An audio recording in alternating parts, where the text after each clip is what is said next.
iasă și dinții. Bine, hai, ce faci? Păi să luăm în ce parte? Nu mergem în spectacol? Ba da! Nu, credeam că vrei să luăm pe acolo.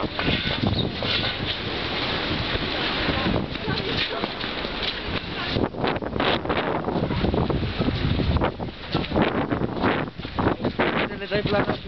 Da! Da!